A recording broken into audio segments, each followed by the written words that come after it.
നമസ്കാരം. JD ഫുട്ബോളിൻ്റെ മറ്റൊരു വീഡിയോയിലേക്ക് ഏവർക്കും സ്വാഗതം. ഫുട്ബോൾ ലോകത്തെ ഏറ്റവും പുതിയ അപ്ഡേറ്റുകൾക്കായി ചാനൽ മറക്കാതെ സബ്സ്ക്രൈബ് ചെയ്യുക. കറബാവോ കപ്പിൽ നിന്നും പുറത്തായി മാഞ്ചസ്റ്റർ യുണൈറ്റഡ്. ക്വാർട്ടർ ഫൈനലിൽ ടോട്ടൻഹാം ഹോട്ട്സ്പറാണ് മാഞ്ചസ്റ്റർ യുണൈറ്റഡിനെ പരാജയപ്പെടുത്തിയത്. 3-4 ഗോളുകൾക്കാണ് ടോട്ടൻഹാം ഹോട്ട്സ്പർ മാഞ്ചസ്റ്റർ യുണൈറ്റഡിനെ പരാജയപ്പെടുത്തിയത്. മത്സരത്തിൻ്റെ 15-ാം മിനിറ്റിൽ ഡൊമിനിക് സൊലങ്കയുടെ ഗോളിൽ ടോട്ടൻഹാം ഹോട്ട്സ്പറാണ് ആദ്യം ലീഡ് നേടിയത്. 46-ാം മിനിറ്റിൽ ഡെജൻ കുലുവെസ്കിയും 54-ാം മിനിറ്റിൽ ഡൊമിനിക് സൊലങ്കയും നേടിയ ഗോളിൽ ടോട്ടൻഹാം ഹോട്ട്സ്പർ 3 ഗോളുകൾക്ക് മുന്നിലെത്തി.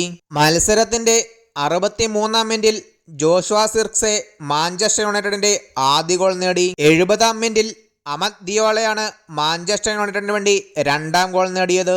88-ാം മിനിറ്റിൽ ഹോമിൻ സണ്ണിലൂടെ ടോട്ടൻഹാം ഹോട്ട്സ്പർ 4ാം ഗോൾ നേടി. മത്സരത്തിന്റെ ഇഞ്ചുറി ടൈമിലാണ് ജോണി ഈവൻസ് മാഞ്ചസ്റ്റർ യുണൈറ്റഡിന്റെ 3ാം ഗോൾ നേടിയത്.